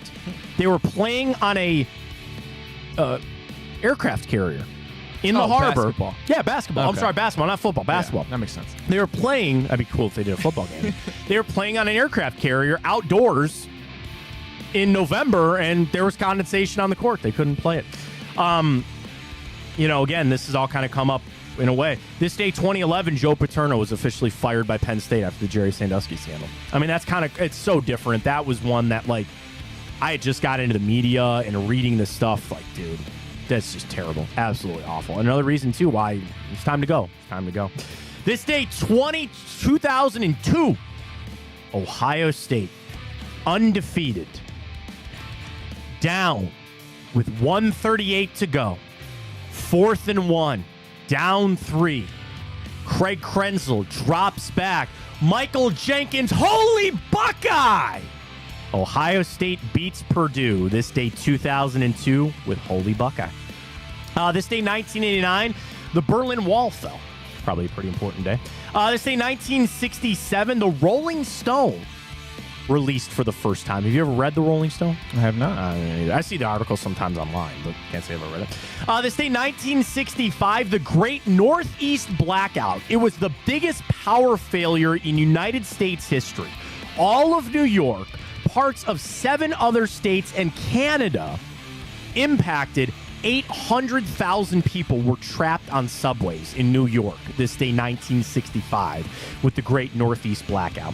Happy birthday goes out to former Indians pitcher Chad O.J., French Montana, Chris Jericho, Nick Lachey, Cisco, and the Incredible Hulk himself, Lou Ferrigno, all celebrating birthdays today. Dude, I have so many movies for you today. It's insane, and of course, we have no time.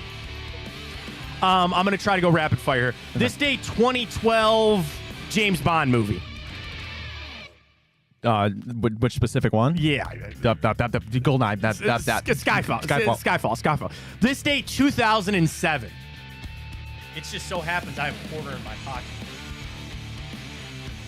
If I said to you, Ryan, what's the most you ever lost on a coin flip? And I say, call it. You go, well, I got to know what we're calling for. Everything.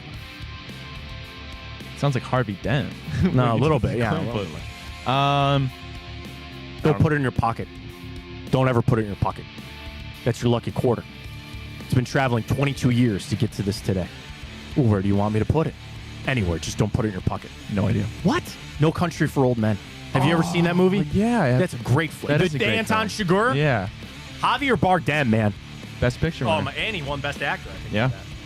You know what? Psychologists Yes, I know did exactly a where study, you're going and with they this. said that the most accurate representation of a psychopath is Anton Chigurh. I've from used that No as my Country final for Old Men. question before for trivia. Love it. No Country for Old Men.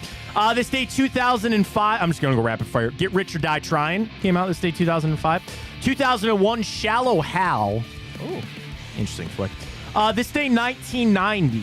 I'll give you a hint on this one. Two Socks. The Wolf. Anything? Kevin Costner, Best Picture.